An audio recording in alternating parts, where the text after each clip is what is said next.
कबीर अपनी बिल्डिंग की रूफटॉप पर अकेला बैठा आसमान देख रहा है। नीचे शहर की लाइट चमक रही है, लेकिन उसके चेहरे पर उदासी है।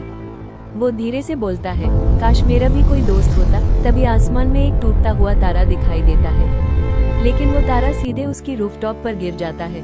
गिरा हुआ तारा धीरे धीरे खुलता है और उसके अंदर से एक छोटी ग्लोइंग क्रिएचर बाहर आती है, लूमी। उसकी बड़ी क्यूट आंखें और ग्लोइंग ईयर्स देखकर कबीर हैरान रह जाता है। लूमी डरते डरते कबीर के पास आती है। कबीर मुस्कुराकर अपना हाथ आगे बढ़ाता है। जैसे ही लूमी उसका हाथ टच करती है, पूरी रूफटॉप पर ग्लोइंग फ्लावर्स खिल जाते हैं। लूमी कबीर को आसमान की तरफ इशारा करती है। अचानक दोनों हवा में उड़ने लगते हैं। कबीर पहली बार खुलकर हंसता है। अचानक आसमान डार्क होने लगता है। एक जायंट शैडो मॉन्स्टर क्लाउड्स के बीच प्रकट होता है।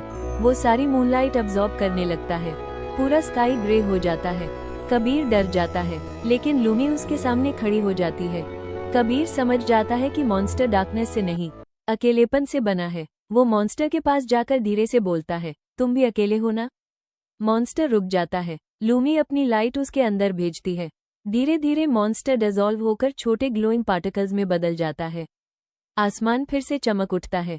सुबह होने लगती है। लूमी वापस आसमान की तरफ उड़ने लगती है।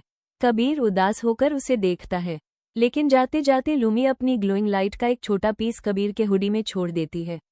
अब हुडी सॉफ्टली ग्लो करने लगती है। फाइनल शॉट, कबीर रूफटॉप पर मुस्कुराता है और उसके पीछे पूरा सनराइज दिखाई देता है। Thank you.